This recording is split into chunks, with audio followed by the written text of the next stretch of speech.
Bueno, yo quiero darle la bienvenida a todas las personas que nos están viendo el día de hoy. Gracias por acompañarnos y estar pendiente de todo lo que transmite Saga. En esta ocasión, este es el quinto episodio de Filósofo no Filósofo.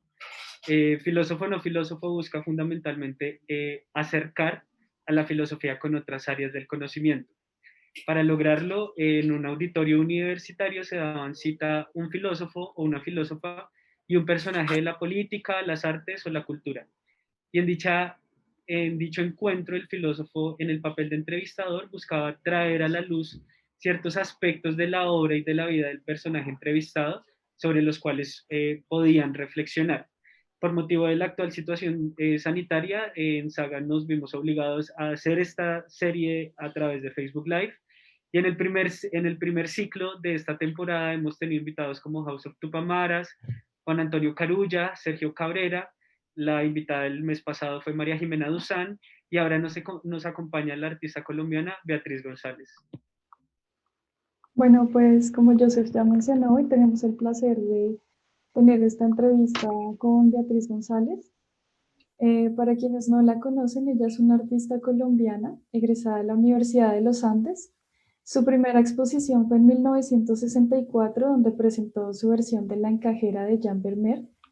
Ha realizado exposiciones internacionales como en el Reina Sofía de Madrid en el año 2018 y participó en la Bienal de Venecia en 1978.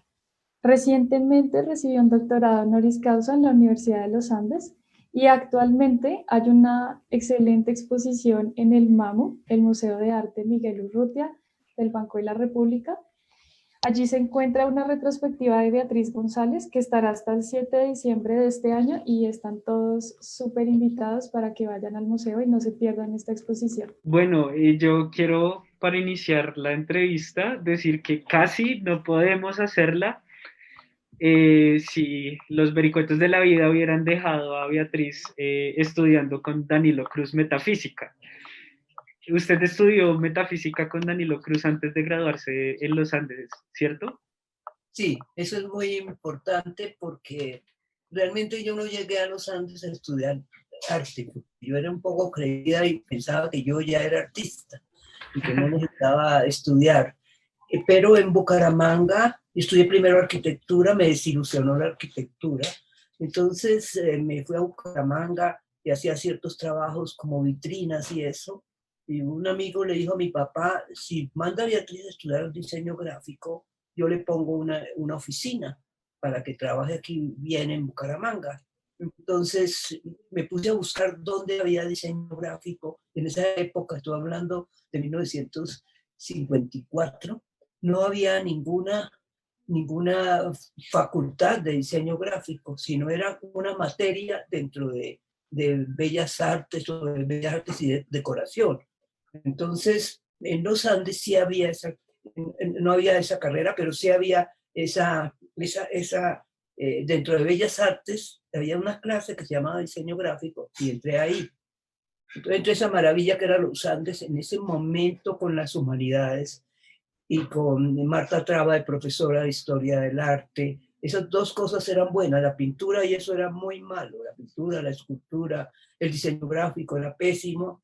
Entonces, pues yo estaba muy desilusionada, pero me fueron atrayendo esas clases de humanidades en los Andes con Ramón de Zuviría y toda la pasión de leer los libros que uno no ha tenido tiempo o voluntad de leerlos. Entonces vi que en los Andes, que mi vocación era como las humanidades, pero más que las humanidades era de pronto la filosofía. Entonces empecé a investigar y había una clase que yo llamaba para señoras, que era la dictaba Andrés Holguín, que era la historia general de la filosofía. Y entré ahí, eso no me gustaba, pero yo pasaba por un sitio de una casa vieja que era en Los Ángeles, en la 18, y yo veía a Danilo Cruz hablando, y una cantidad de gente completamente hipnotizada. Yo quiero eso más bien. Entonces, de esa manera estuve 3 años, porque yo dije, no, voy a ser filósofa.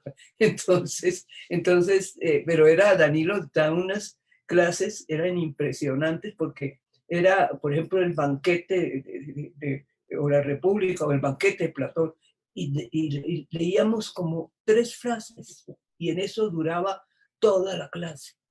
Y yo estaba maravillada. Pues ya la humanidades había terminado el primer año, pero ahí cuando yo estaba en segundo de universidad, yo ya estaba con Danilo Cruz ahí, verdaderamente abstraída, verdaderamente hipnotizada, como veía la gente, oírlo hablar, ¿no? Porque era una manera muy singular de hablar, de pronunciar las letras, el longeón y todo eso. Yo estaba verdaderamente fascinada. Y había un grupo de personas en unas clases muy serias, con protocolos de cada clase. Estaba verdaderamente feliz. Llegué a presentar exámenes y todo, y pensé que me iba a pasar a filosofía, no quizás las bellas artes, que eran malísimas, excepto lo de Marta Traba, y ya humanidad ya se había terminado el curso. Entonces yo dije, voy a pasar a filosofía. Pero un poco la praxis santanderiana, bueno, ¿qué hace un filósofo? ¿Qué hace un filósofo? Enseñar, dictar clase. Y yo que soy mi mamá era maestra, mi tía Esther era una pedagoga muy importante, entonces dije, uy, no, la vida de mi mamá, y más que mi mamá, de mi tía Esther, qué horror, ¿no? Qué horror, eso no es vida, y me parecía que eso iba a ser mi destino, pasar la vida enseñando o en colegios o en universidades. Y eso fue lo que fue la praxis santanderiana. Y además que una coincidencia, ¿no? Que llegaron unos profesores mejores, que eran Carlos Rojas y un profesor Castillo. Me empezó a gustar, pero hubo algo que me determinó a Bellas Artes, y por más de que todos los 3 años que siguieron, estuve siguiendo las clases de Danilo, pero ya no con esa idea de quedarme, porque hubo un acontecimiento extraordinario en los Andes y en esa época, que Ramón de Subiría llamó a las que éramos las mejores alumnas de dibujo, de pintura, y dijo, les voy a dar un estudio dentro de la universidad. Y nos dio una casa vieja, de una casa en donde los invitados extranjeros llegaban ahí con sus familias, y nos dio una casa a las mejores alumnas para que tuvieran un estudio. Eso ahora es muy normal en una universidad, pero en esa época era completamente anormal. Entonces nosotros vivíamos en esa casa. Empezaron un poco como las rivalidades, porque a veces yo veía cómo dibujaba Camila Lobo Guerrero y cómo dibujaba yo, cómo pintaba ella, y veía que ella como que me copiaba o no. La cosa es que empezó la competencia, y por la competencia me decidí a ser artista. Y ya después, en cuarto, último año, apareció Roda, un gran pintor y un gran profesor. Entonces sí Roda fue como el rival de Danilo, porque Danilo me tenía hipnotizada. Entonces Roda, con el arte y hablando él con Marta Traba, y nosotros oyendo esas conversaciones fabulosas de arte, ya quedé bautizada como artista. Beatriz, y bueno, continuando un poco como con ese contexto y con lo que usted nos acaba de contar, ¿usted cree que de pronto hay alguna influencia desde las humanidades, de lo que aprendió con sus profesores, en los cursos que nos menciona y los libros que también leyó? ¿Hay alguna influencia en su obra artística de las humanidades? Yo sí creo, no solamente de las humanidades, sino, no sé si me adelante el tema, sino de la filosofía, porque me enseñó a pensar, ¿no?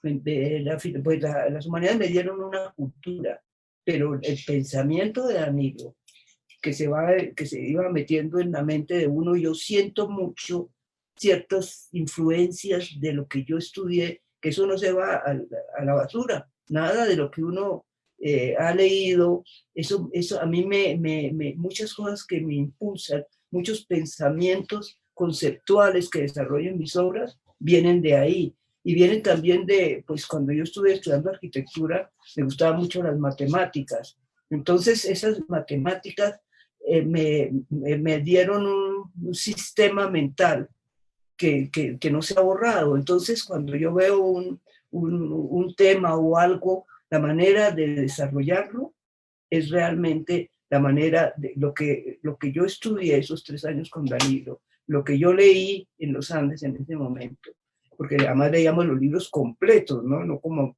a veces ahora que leen solamente el infierno y no el purgatorio y el cielo. En todas esas cosas, yo estoy completamente segura que otra hubiera sido mi carrera si yo no hubiera tomado esas clases. Hace poco usted mencionaba el asunto de la praxis santanderiana y mencionaba también de cómo esta formación conceptual y humanística ha influenciado en su obra y también de las matemáticas nos decía. Y a mí me causaba como mucha curiosidad el hecho de que también usted se anuncia de una manera muy particular en diferentes entrevistas y declaraciones. Usted siempre apela mucho a la periferia, al hecho de que usted sea de Bucaramanga.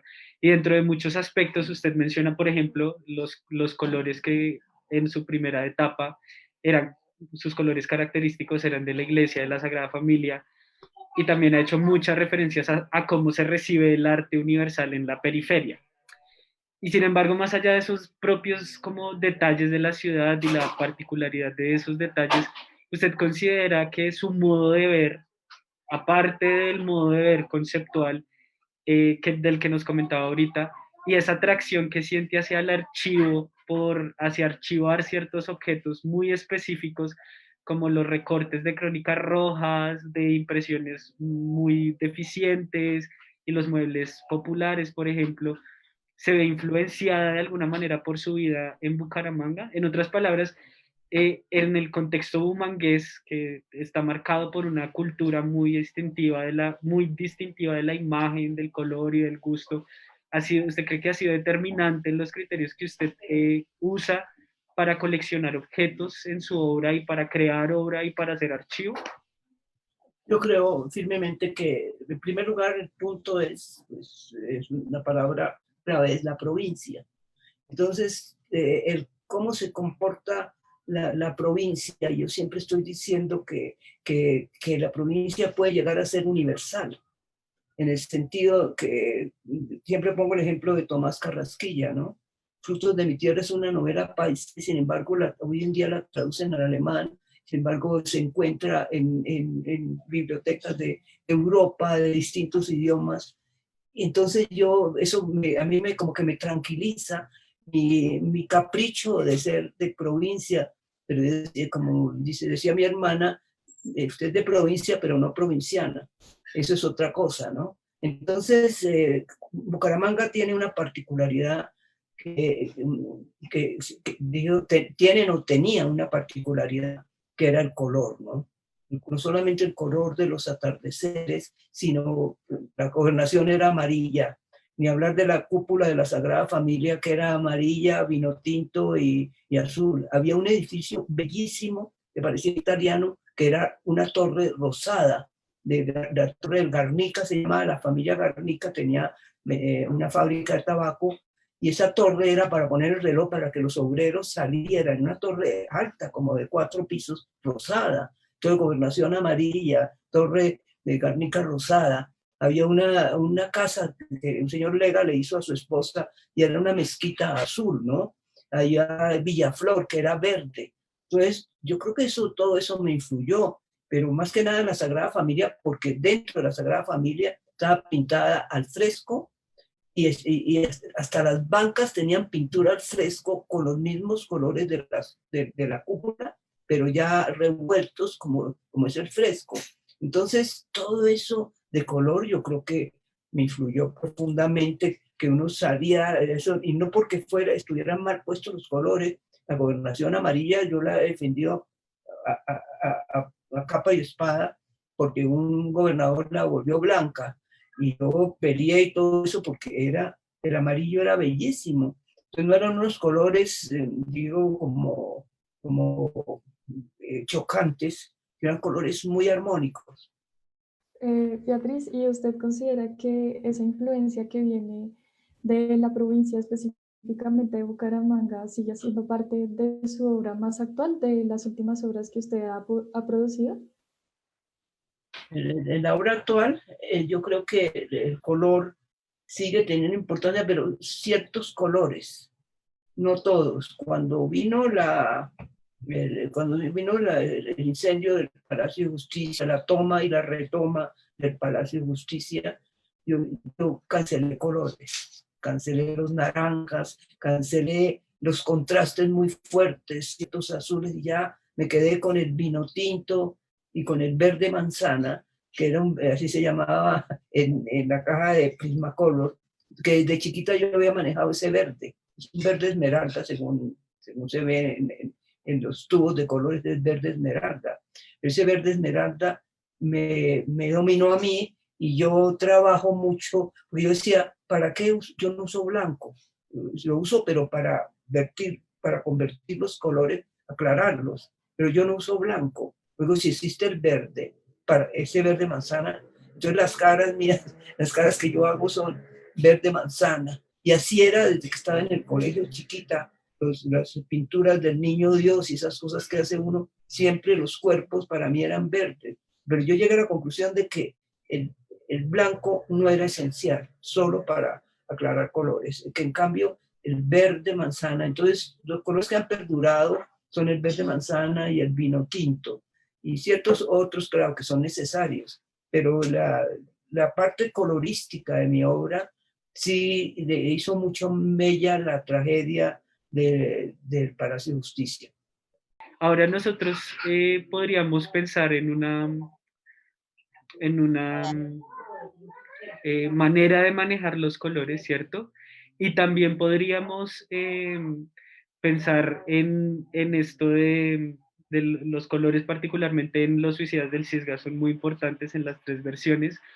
Y la historia que viene detrás de Los Suicidas es bastante peculiar porque usted dice que se sintió atraída por la impresión, que era de mala calidad, por los errores de la impresión, que de alguna manera le ayudaron a resolver un problema técnico, que es, digamos, la simplificación del carácter de los ojos, por ejemplo, de cómo se podrían pintar y eso. Y lo mismo usted cuenta sobre la elaboración del telón móvil y cambiante de la naturaleza, en donde se dice que usted encontró esa imagen en una revista Salvat, pues impresa de mala calidad y en un lugar donde vendían como comida, algo así. Y, y dentro de todo eso hay una narrativa sobre el error, ¿no? Usted habla del error en el que algunas cosas se encuentran en otros contextos o el error en las impresiones. Y usted también habla mucho de cómo se le había señalado, digamos, por ejemplo, que usted no dibujaba bien y pintaba mejor, pero siempre se anunciaba como desde el error y siempre le atraían como las imperfecciones. Entonces, a mí me gustaría saber cuál es el papel del error y de la imperfección en su obra y cómo considera que está contemplado también en su vida. Así es, me parece muy importante esa pregunta, pero en un principio, antes de los suicidios del SIDA, antesitos de los suicidios, estaba en una crisis, porque en primer lugar yo adoraba a Botero, Marta Traba nos había enseñado a adorar a Botero, e hizo una exposición en Cali que permitió que se hiciera una discusión si yo era boteriana o no, pero pues ser boteriano era como despreciable, y Alfonso Mondragón, que era en una columna del periódico, me defendió y probó, no sé de qué manera, que yo no era boteriana, pero yo sí creo que yo era boteriana. Entonces me fascinaba cómo él dibujaba, cómo él ponía el pastel, cómo él trabajaba los elementos de color y de volumen, y pero tenía una duda, o ser boteriana o ser una mujer pintora de esas que hacían floreros. Entonces, entre la mujer esta y Botero, yo tenía que buscar un camino. Y cuando yo vi la foto, y la foto era imperfecta, tienes razón, porque la foto ha salido el día anterior en El Espectador de la Vespertino, y era una belleza de foto. Yo no la conocí años después. Yo no sabía que la habían sacado. En cambio, en el tiempo, se robaron la foto y la pusieron chiquita en la página tercera, creo, y chiquita y con mucho ahorro de tinta. Entonces, ¿qué fue lo que hicieron con esa foto que tenía volumen y que era bella y todo eso? Que se volvió plana. Entonces, cuando yo vi esa foto, y después, en medio de la crisis, abro el periódico, esa foto, esto es lo que yo quiero. que no, esa foto no era bauteriana ni no era delicada como las señoras que pintan. Entonces yo encontré ahí la fórmula de que cómo hacer rostros y cómo hacer volúmenes sin ser volumen, sin que fuera volumen. Entonces eso me llevó a encontrar un lenguaje. Y yo pinté ahí mismo eso, viendo que no tenía que delinear ni tenía que hacer una cantidad de cosas, pero fue a partir del error. Entonces yo me debo un poco al error. Y de ahí en adelante empiezo a trabajar buscando ese tipo de fotos. También hay otro detalle, que nos fuimos a Holanda, yo estudié allá en la Escuela de Bellas Artes de Rotterdam, y al regreso, un año después, un amigo vio que a mí me interesaba era la muerte, los suicidas, pues, los suicidios. Entonces me ha cortado la página roja de Vanguardia Liberal, me ha cortado las fotos que había de tragedias, tragedias pasionales, que eran unas fotos muy escasas de tinta. Vanguardia ahorraba mucho, indudablemente, era un periódico de provincia mal impreso, y entonces esas fotos me comprobaron que a mí me gustaba era eso, que eran fotos además los que hacían en crisés y que los que iban a ilustrar la noticia la intervenían y marcaban con un lápiz o una cosa, cuchillo, herida, un poco de cosas que empecé a sentir que eso que decíamos en provincia, que eran errores y cosas mal impresas, y empieza a salir también la fotografía en color en los 60, empieza a salir la fotografía en color en los periódicos, y los colores, como en una serigrafía, en lugar de ser fijos, se corrían y se salían. El periódico, las fotos a los bordes tenían errores, y empiezo a mirar estos errores y empiezo a trabajar mi iconografía con errores, porque eso me lleva también a que cuando empiezo a trabajar obras de la cultura universal, así nos llega a nosotros el arte, así nos llega a nosotros el arte universal. Yo ya había estado en París en 1954, y así nos llega. Esto es Vermeer de Delft, esto es Velázquez, todo mal impreso. Había una feria del libro que quedaba en la 19, que si no ven en ese momento era cerrada, no había traspasado la 10ª.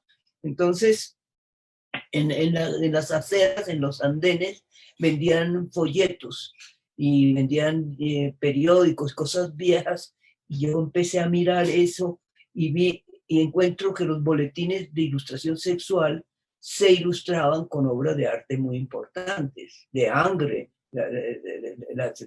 las mujeres desnudas de Ingres, y Vermeer sobre todo. Yo había vivido en Holanda y por eso sabía tanto de Vermeer en ese momento, y veía esas obras de Vermeer impresas así. Así nos llega el arte universal a nosotros, los del tercer mundo. Entonces eso me llevó a muchas reflexiones y a producir obras que partieran de errores. Bueno, continuando un poco con el tema de los objetos y pasando a otra etapa de su obra, nosotros hemos podido observar que el uso de objetos en su obra es recurrente y que usted usa distintos tipos de objetos como telas, papeles, cortinas, muebles y reliquias religiosas que hacen parte de la cultura colombiana.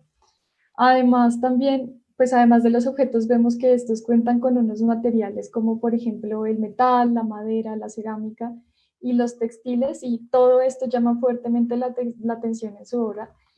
Y nosotros quisiéramos saber cuál es la razón para usted, cuál es su motivación al elegir estos, en el momento de elegir los distintos objetos que hacen parte de toda su obra, pero en el sentido de que nosotros vemos que los objetos que usted usa están cargados son como, están desprendidos de su valor de uso. Entonces los muebles, las telas, todo esto, nosotros normalmente los percibimos desde su valor de uso. Pero, ¿cuál es el nuevo valor que usted les otorga a convertirlos, cuando los convierte en una obra de arte? ¿Y cómo está relacionado ese nuevo valor que toman siendo ya una obra de arte que puede llegar a ser simbólico, sentimental, estético. ¿Y cuál es esa relación de ese valor con la forma en que usted los valora, con la forma en la que usted se relaciona con esos objetos que hacen parte de su obra? Pues yo llegué a los muebles por un accidente en realidad, ¿no? Porque estaba acompañando a mi marido, que es arquitecto, a comprar unos materiales de construcción. En Los Mártires había una tienda de una señora que atendía arquitectos, pero era una tienda común y corriente, no era una tienda elegante, ¿no? Y tenía en la parte de afuera de la tienda una cama que se llamaban camas radio, nos dijo ella, y que eran como imitar el material de que estaba era de metal, y el material con que estaba hecha, con que estaba pintada, era imitando la madera, pero no perfectamente, sino imperfectamente. Entonces era una mesa, era una cama en la cual tú podías colocar el radio y tenía una lamparita disimulada ahí dentro de toda esa pintura, y yo me quedé mirando esto y resolvimos con mi marido comprar la cama. Y ya hacía rato yo venía en un camino muy extraño y que no sé qué me llevó a ir, tal vez la búsqueda de errores, que era encontrar un material que no fuera el lienzo, que no fuera fino. Yo había desechado el lienzo, yo había desechado el bastidor, yo había desechado los colores elegantes, Winsor and Newton. Estaba yo en una etapa y la perfección de los cuerpos, de las caras. Me gustaba el error, como dicen ustedes, me gustaba. Entonces ya los cuerpos no eran perfectos, sino con errores, y los perfiles no eran bellos y así, ¿no? Entonces yo había llegado, es una etapa muy interesante porque yo había llegado a desechar cosas, y estaba pintando sobre metal, sobre láminas de metal, porque había visto en un anuncio de un parqueadero, llamado Parqueadero Libertador, en la 19, frente a donde vivíamos, y era un óvalo, y en ese óvalo estaba retratado Bolívar, y yo vi eso y dije, yo quiero eso. Y conseguí que me dijeran quiénes había hecho ese aviso, y había un señor ahí que me dijo, no, ese es el que tiene un parqueadero allí que hace esas cosas en Larta, me dijo, en Larta. Entonces fui a donde él y empezó a hacerme bastidores. Entonces ya tenía bastidor, tenía el color, que no era el óleo, sino pintuco, ya tenía una superficie lisa, que no permitía mucho movimiento, ya estaba pintando santos y cosas así de gusto popular, estaba haciéndolas sobre esos materiales. Y tenía pintado el Señor de Monserrate. En el momento que nosotros llegamos con la cama, se juntaron las dos historias. Yo me puse la cama recostada así en la pared, encima yo tenía colocado el cuadro del Señor de Monserrate, coloqué el cabecero que se llama, y estaba colocando el piecero, la otra parte de la cama, y porque nosotros decíamos, ¿qué vamos a hacer con esta cama? Es bonita y nos gustaba. Entonces, de pronto, como una inspiración, que yo digo que es el Espíritu Santo en el cual yo creo, entonces tomé el cuadro, lo tomé yo solita y lo coloqué ahí, y era del mismo tamaño de la cama. O sea, tenía 1,20, el cuadro tenía 1,20 de ancho y la cama tenía 1,20 de ancho, y la cama tenía unos soporticos para engarzar unos listones largos para unir el piecero con el cabecero, y lo puse ahí y quedó. Había inventado los muebles de Beatriz González. O sea, era un objet trouvé, pero un objet trouvé no como el de Duchamp, un objet trouvé, en primer lugar, modificado por el pintor que hizo la cama, y en segundo lugar, modificado por mí al decirle que aquí no se va a acostar una persona, sino se va a poner una persona que está acostada, torturada, que es el Señor de Monserrate. Y lo inventé en ese momento, y ahí partieron los muebles. Entonces, en ese momento trabajé muebles, pero me empezaban a traer otros materiales. Entonces cualquier cosa que yo veía, decía, ah, esto me sirve, ¿no? Y entonces unos cofres, todo que fuera un poco relacionado con el gusto, con un platón, cosas así, objetos que perdían su función y al perder su función yo los incorporaba en otro lenguaje, que era el lenguaje que yo estaba tratando de hacer. Entonces tenía ya materiales, había desechado todo y tenía los muebles y esa fue una etapa larga que culmina con el telón grande, porque todos los materiales que trabajé de cerámica, de vidrio, de todos los de metal sobre todo y de madera, todo eso fue jugando un papel en mi obra hasta llegar a los telones y con los telones puedo decir que culminé toda esa etapa de usar distintos materiales y alejarme del óleo y de todos los materiales finos. ¿Y existía alguna relación entre la elección del material y la temática? Por ejemplo, la elección de la madera relacionada con ciertas temáticas o el metal o la tela. ¿Tenía que ver la elección del material con la temática? Sí, eso es clarísimo. A veces el material me dictaba la imagen que debía colocar. Por ejemplo, en ese momento que invento los muebles, unas personas acostadas estaban en camas de metal, pero de pronto había unas obras, de pronto empezó a cambiar, no, es que esta Virgen se ve muy bien en un peinador, y esos peinadores en ese momento eran baratísimos, eran como Art Deco, y entonces valían como 30.000 pesos, y yo compraba esos muebles viejos, que llamaban así muebles viejos, y eso les incorporaba obras, y entonces siempre o la imagen me dictaba qué tipo de material o el material me dictaba qué tipo de obra debía hacer. Entonces había una conexión, una reflexión. En esto se ve bien, en esto que se ve, en esta cosa de cerámica, aquí voy a colocar las niñas tocando el piano de Renoir.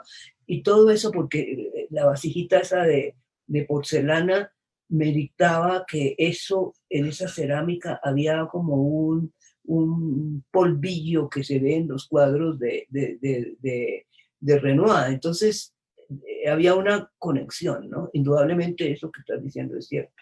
Esa conexión que usted habla entre los objetos y entre la temática es bastante importante, nosotros creemos, porque no solo uno puede percibir esta relación entre objeto y tema, sino que también la crítica que encierra eso, porque pues al menos con los muebles hay una investigación sobre el gusto que se hacía con cierto humor, y ya vamos a hablar del humor, pero yo quería hacerle una pregunta muy breve antes de preguntarle algo sobre el humor, y es curioso que en los muebles de metal eh, usted utilice imágenes que se refieran a lo popular. Por ejemplo, que utilice a Kennedy o a los papas, o por ejemplo, que use las gráficas Molinari, mientras que en los muebles de madera, en los muebles Art Deco, usted utiliza obras de arte universal, como en el peinador Grazia Plena. Y entonces parece, si esta es la pregunta, uno podría pensar que se trata como, usted está haciendo alusión a que los muebles de metal se refieren a una clase y a un gusto específico de esa clase, mientras que cuando utiliza los muebles de madera habla de otro tipo de otro tipo de clase social y otro tipo que encierra ese gusto, y que sin embargo ahí detrás hay como una especie de dislocación con el humor, y pues obviamente hay como una crítica que se enuncia a partir de ello. Pues no había pensado eso, porque sin embargo, porque hay obras que son las láminas Molinari, que en ese momento las encontré en un almacén de objetos religiosos, pero tampoco es totalmente claro eso, porque, por ejemplo, la cena de Leonardo está en un mueble de metal, y la cena de Leonardo es una obra excelsa y todo eso, entonces, ¿por qué en una mesa de metal? No es una ley, pero tienes alguna razón en eso, en que tal vez los muebles de madera me llevan como hacia el renacimiento en esa forma, ¿no? Pero sin embargo, no era una ley, no era una ley, era algo en el mueble que a mí me dictaba qué obra debía ponerse así. Entonces, cuando yo consigo esos peinadores, que pues es que ya son muy elegantes, pero en el momento eran muebles viejos. Entonces, encuentro que ahí queda bien una obra de Rafael, pero creo que no es totalmente una ley, pero sí hay algo de razón. Hay un patrón, es que, por ejemplo, cuando yo pensaba en la pregunta, pensé en la excepción de La Última Mesa, que es la obra a la que usted se refiere, pero yo decía, ok, pero es que el problema es que La Última Mesa, o bueno, La Última Cena, es una obra que ya es popular, es decir, yo tengo una réplica en yeso de esa, porque mi abuela la compró y le encanta. Entonces ya eso sale como del lenguaje popular y por eso lo decía, como me parecía muy curiosa esa relación. Ahora quiero preguntarle algo.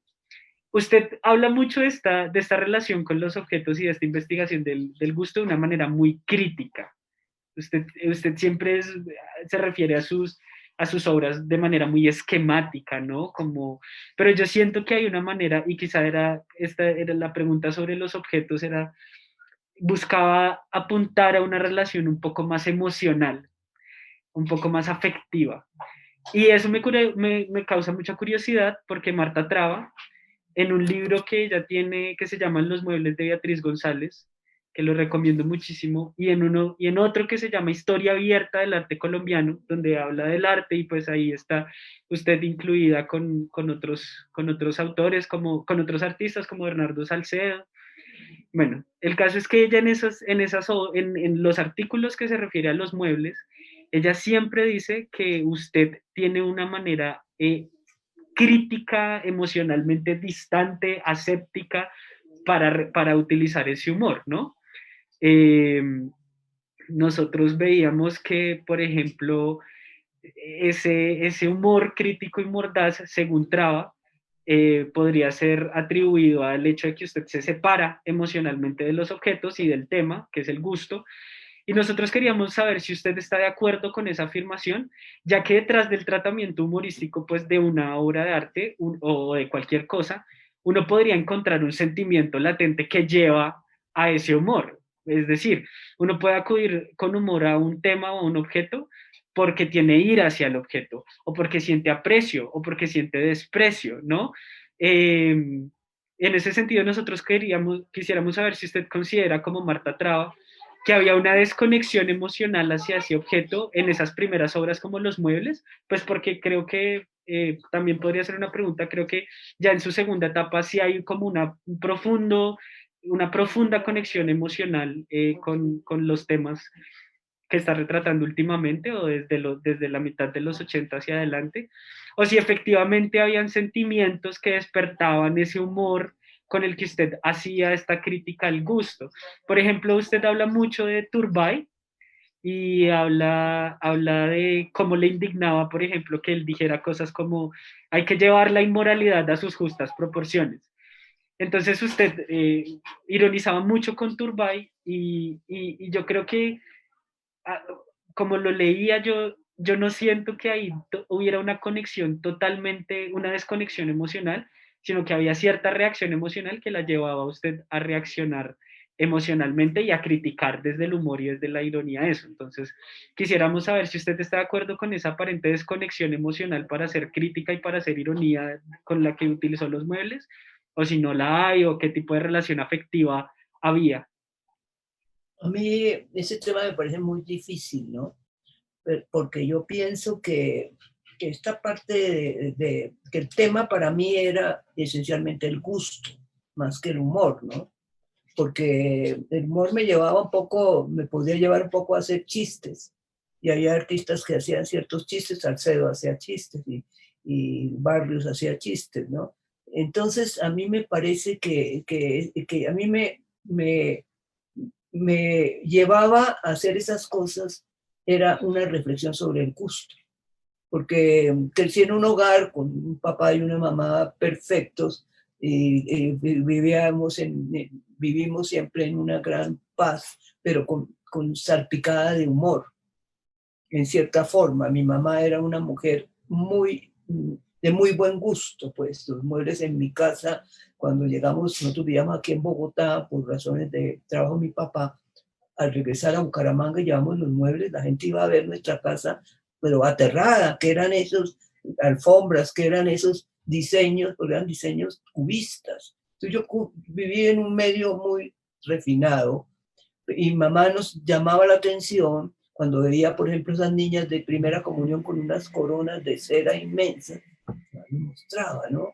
Mamá nos mostraba las cosas como que para ella eran críticas. Entonces, en cierta forma, fuimos educados en la crítica. Y esa crítica pues, se relaciona obviamente con el humor. Entonces, pero yo lo que veo difícil es que yo tuviera esa posición emocional ante los objetos. Yo me veo más en una posición más intelectual y más conceptual. No sé, es muy difícil, ese lenguaje de Marta Traba es muy difícil y ella encuentra eso, pero yo tengo, es un trasfondo de mi hogar, es un trasfondo de referirme qué es el buen gusto, qué es el mal gusto, por qué las personas hacen eso. Yo me acuerdo cuando fui a la Bienal de Sao Paulo, la gente quedó escandalizada con mi obra, ni hablar de los jurados, que eran unos viejitos que estaban en otro lenguaje, y además como era la época, en 1971, que era la época del arte conceptual, estaba lleno de conceptuales ingleses y todo muy blanco y negro y mucho texto de leer, ¿no? Y en cambio yo llevo con los muebles míos allá. Eso fue un escándalo. Y esos muebles con esos colores tan sumamente fuertes. Entonces una noche recibí a los alumnos de la Escuela de Bellas Artes y tenía la mesa de la cena ahí de Leonardo. Les dije, mire, yo hubiera podido hacer una obra conceptual y poner una tarjetica y dársela a la gente que entre aquí a la Bienal diciendo, vean la casa de la peluquera. Y ellos quedaron callados, que vean, eso podía ser en ese momento, esa cena era totalmente desubicada en todo lo que se estaba pensando del arte. Y yo me presento con eso, y decía, pero yo necesito tener objetos que digan eso, ¿no? Que digan eso, que encontré de gusto. A mí me impresionaba mucho el problema del gusto. Y no era por desprecio al mal gusto, sino porque la gente tenía esas variaciones en el gusto. Y más que humor, no sé, hay una cosa que puede emparentarse con el humor, que es un pensamiento conceptual. Yo en alguna forma, en un momento dije que yo era una conceptual camuflada. Entonces, sí, había una cosa, pero yo necesitaba productos físicos que dijeran eso y no cartas y cosas y textos. Es difícil, es un tema muy difícil y a mí me queda muy difícil, a pesar de haber estudiado con Danilo, me queda muy difícil comprender cuál es el misterio. Lo pensábamos, el asunto del gusto, porque sí es muy difícil de comprender.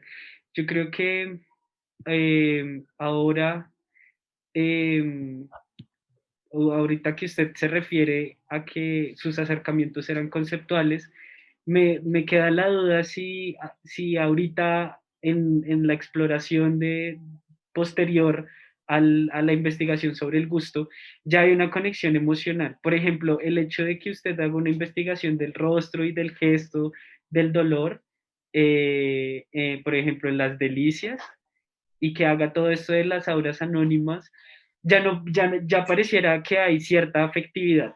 ¿La hay o el tratamiento sigue siendo de denuncia, un tratamiento analítico, conceptual, o hay una variación? Yo creo que el momento del Palacio de Justicia para mí es trascendental, ¿no?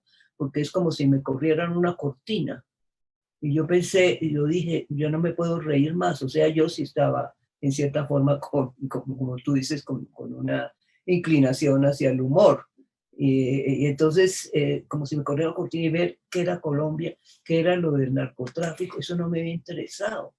Me han interesado otras cosas, ¿no? Entonces, ese momento en que se corre la cortina, en que yo veo qué es el país, ahí sí, claro.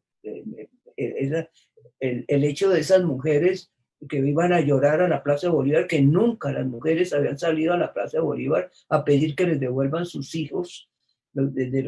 Eran 120 soldados que se llevan 60 y matan 60. Realmente ese instante de tragedia, sí, claro que sí, me involucro totalmente. Yo misma soy la que me pinto desnuda llorando. Y yo veía que la gente era una exposición de 35 cuadros, que la gente salía llorando. O sea, yo decía, Dios mío, ¿qué hice, no? ¿Qué hice? Pero sí, realmente el taparse los ojos y que no sabes si está llorando o qué estás haciendo al taparte los ojos, al ponerte las manos en la cara, ¿qué es eso? Entonces sí hay un lenguaje que se transforma totalmente y que me empiezo a involucrar más. Entonces ya no soy realmente ya no estoy metida con tanto conceptualismo, sino estoy metida realmente en algo muy fuerte que es que está pasando en el país. Cómo yo como artista puedo expresar ese dolor y lo que está sucediendo.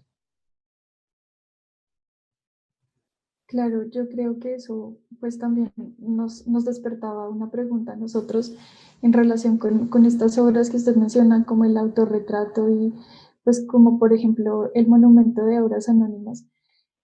Y es la tarea de la obra de arte en este momento ya como empieza a ser parte de la historia colombiana y empieza a actuar como un objeto que permite conservar la memoria de los hechos que han acontecido en el país.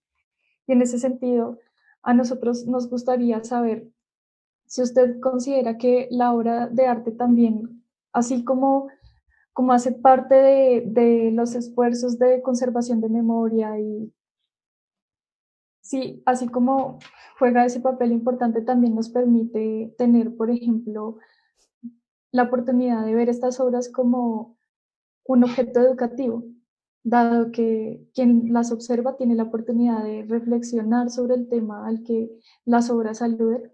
Y en ese sentido, yo quisiera hacer una segunda pregunta relacionada, y es, a mí me causa mucho interés ver que hay muchos esfuerzos por parte de los artistas de hacer este tipo de obras de arte que hablan sobre la historia del país y que cuentan la historia y que la conservan de alguna manera, y por qué aun cuando nos enfrentamos frente a estas obras que, como usted menciona, en muchas oportunidades tienen un impacto muy fuerte en el espectador, por qué aún habiendo tantos esfuerzos hay aún una falta de conciencia social frente a los temas que las obras de arte tratan, cuando se trata de temas de la historia colombiana. Yo creo que, bueno, hay varios puntos que tratas, pero un punto es realmente el apoderarse de un monumento que iba a ser demolido y a partir de ahí crear una obra. Entonces, no solamente yo estaba contribuyendo a que se salvara una buena arquitectura, una actitud como estética relacionada con la arquitectura, pero al hacer la obra fue invadiendo el terreno ya del discurso de la tragedia de Colombia, de los miles de desaparecidos, ¿no? Entonces hay un doble camino de, primero, una posición estética, porque eso fue lo que se hizo ahí, pero también al multiplicar la imagen de los cargueros y la noche, esa obra surgió una noche que yo venía del aeropuerto por la 26 y vi que ya habían quitado en las cavidades, habían quitado todos los restos humanos que había y que estaba eso iluminado por la luna y que eso era unas cavidades negras. Y yo dije, yo había hecho ya unas lápidas, yo podría hacer lápidas para acá. Y ahí nació la obra, ¿no? Pero ¿por qué? Porque yo decía, esas obras, esos huecos negros ahí contuvieron auras. Y ahora, ¿cuántas auras anónimas hay en el país por todo el aire? Si yo lograra hacer algo que atrapara las auras y de miles de personajes anónimos que han muerto, de personas anónimas, de seres humanos que han desaparecido en Colombia, y los coloco ahí, los tapo con la lápida, voy a hacer que se contenga todo lo que fue los miles de desaparecidos que no son conocidos, ¿no? Entonces ahí hubo mucha reflexión, indudablemente. Cuando yo pienso en tapar las cavidades, yo estoy pensando en una cosa muy grande, ¿no? Y atrapar las auras, estoy pensando más allá de lo que yo me había permitido en toda la vida, ¿no? Entonces yo sí pienso que ahí está involucrado con la historia del país, indudablemente está involucrado con la pena, con el duelo, muchas cosas. Yo creo que esa obra de obras anónimas, pues por lo menos a mí me llamó mucho la atención porque cuando usted hizo la obra, yo vivo cerca al cementerio y como que me causa mucha curiosidad ver cómo usted cuenta el estado en el que vio el cementerio antes de realizar la obra, porque yo también lo vi y me hice la misma pregunta, como, ¿por qué esto está vacío y por qué está olvidado? Pero pues yo en ese momento era muy pequeña como para saber por qué.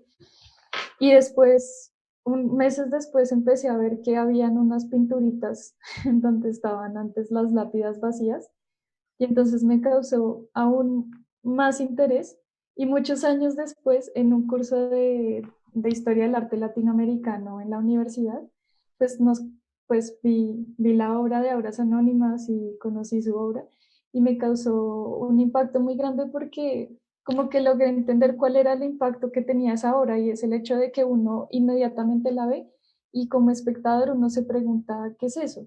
Y uno tiene como esa intención de ir a investigar de qué se trata y creo que precisamente a eso me refería con que la obra de arte es también un objeto de educación porque cuando uno la ve uno se impacta e inmediatamente quiere reflexionar sobre el tema que está al que alude la obra de arte. Entonces por eso creo que me parece muy, muy interesante. Sí, pero también hay una conexión con mi obra, con los muebles, en el sentido de que el sitio donde están colocados las cavidades es un mueble, es como un aparador en el cual tú metes cosas iguales y tienes un aparador de vasos, de cosas, es un mueble, pero es un mueble que no es mueble. Tenemos un amigo que inventó el término el mueble inmueble. Entonces yo pienso que realmente los columbarios son cuatro grandes muebles inmuebles, y por eso me gusta relacionarlo un poco con los muebles. Y los muebles, yo ponía algo que no existía en ese momento, que si está una cama, que si está el espaldar, que si está el piecero, en la mitad no hay nada. Entonces yo coloco y vuelvo y conformo un mueble, pero esos muebles eran muebles, se podían mover. En cambio, este es un mueble inmueble. Y yo siento que ese mueble inmueble sí cumple una función de reflexionar sobre el país, de reflexionar sobre el duelo, y por eso, pues, con lo que tú dices, puede ser muy educativo.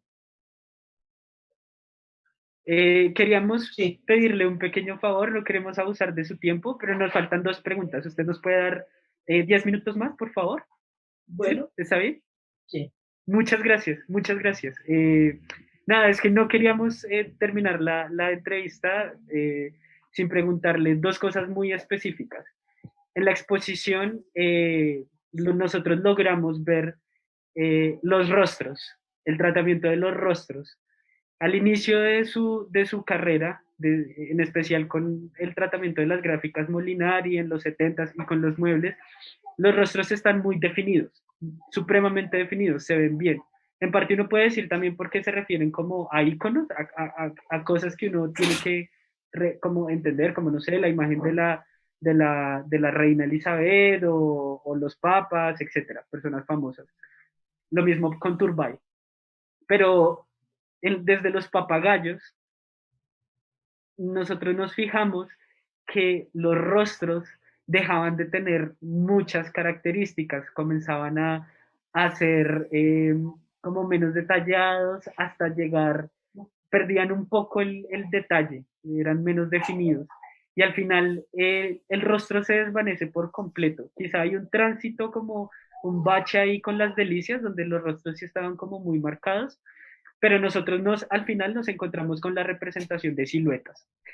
Y entonces a nosotros nos gustaría saber qué cambió qué cambio hay o la razón de ese cambio en la representación de la figura humana en su obra, cuáles fueron las experiencias que la llevaron a ese cambio. ¿Fueron las condiciones como políticas y sociales del país? ¿O se trata más bien del archivo? Porque en el archivo uno puede ver como la imagen de los cargueros, por ejemplo, de la que usted sacó las siluetas, y siempre en los archivos hay como una especie de anonimato, y por eso quizá también usted habla de auras anónimas. La silueta tiene que ver con esta especie, como estos contornos negros tan oscuros, ya no hay rostros, tiene que ver con qué y a qué se debe ese cambio, eh, porque también usted dice que pues no sé, me arriesgaría a decir a que usted siempre como que busca simplificación, como siempre usted habla mucho de la simplificación en su obra, y usted dice que el hecho de simplificar una imagen a una figura, a un contorno, hace que sea más fácil de recordar, de memorizar. ¿A qué se debe todo este tratamiento de los rostros y de la figura y este cambio con relación a la memoria o al anonimato? Yo creo que lo que me condujo a eso fue crear signos. El signo se fija más que si tú pintas un cuadro como de Rubens, con figura, cuerpo, como un Botero, digamos, no se graba tanto, ¿no? Eso yo he reflexionado bastante y yo quería crear signos. Entonces, realmente en el panoptismo, que se ve muy bien el sentido de cómo los presos dentro del panóptico te vean en silueta.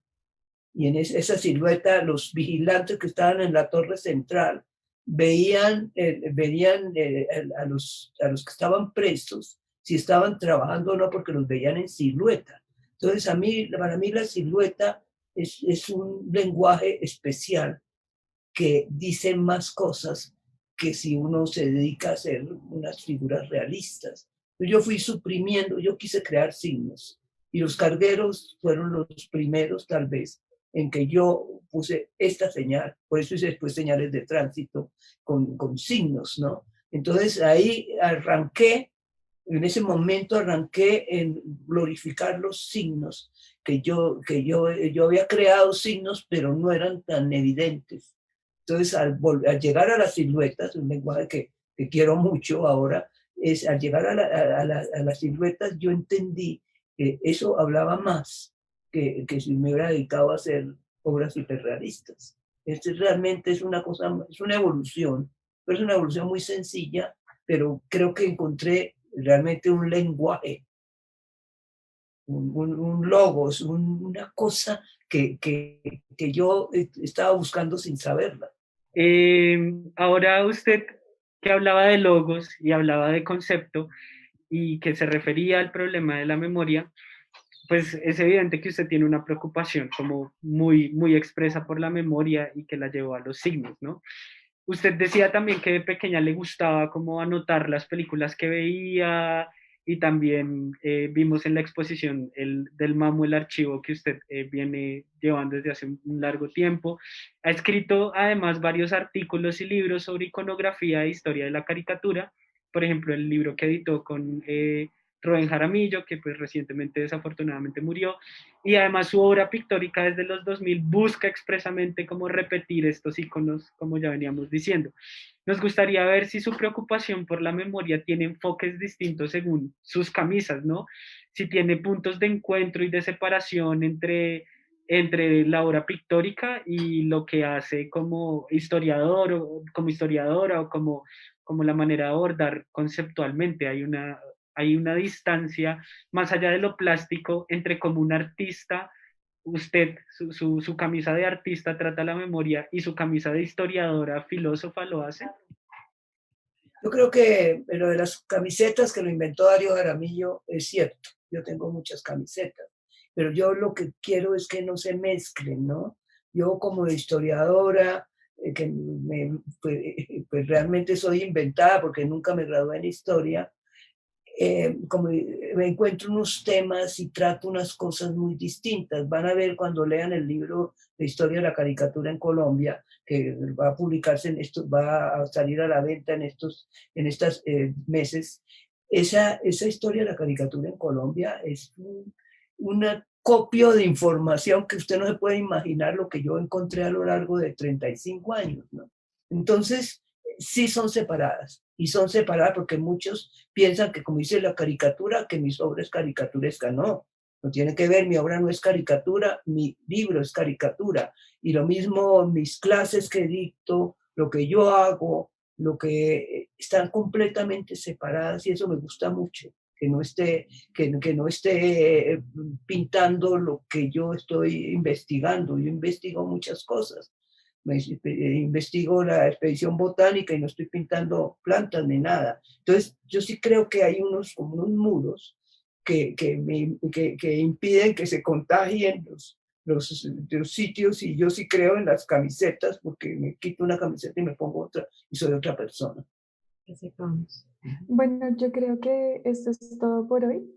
Quisiéramos agradecerle a todas las personas que nos acompañaron en esta emisión de Filósofo no Filósofo, y sobre todo a Beatriz González por compartirnos todas sus historias en este momento. Para mí fue extremadamente agradable como escuchar el origen de las obras, su relación con los objetos y cómo usted se relaciona con su obra. Me parece que es una muy buena oportunidad, y pues nada, muchísimas gracias por estar con nosotros en este momento. No sé si Joseph quieras decir algo. Sí, antes de despedir a Beatriz, pues yo quiero decirle que de parte de Saga le agradecemos y del departamento le mandamos un saludo. Beatriz ya había sido invitada a este programa, pero esa entrevista no se encuentra por ningún lado. Y, y quería también agradecerle porque la manera de abordar conceptualmente asuntos como los errores, como la visión desde la visión periférica, la búsqueda de símbolos, la pregunta por la memoria, la representación del dolor.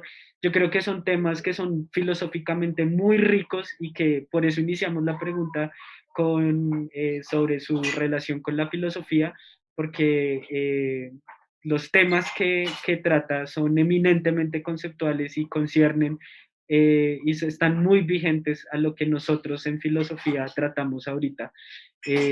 No, y además quería también decirle que mis abuelos querían decirle que ellos se casaron en la iglesia de la familia y me pidieron encarecidamente que le contara, pues porque estuvimos como hablando sobre eso. Y nada, muchas gracias Beatriz por aceptar nuestra invitación. Muchas gracias a ustedes y realmente fue muy interesante. Muchas gracias, hasta luego.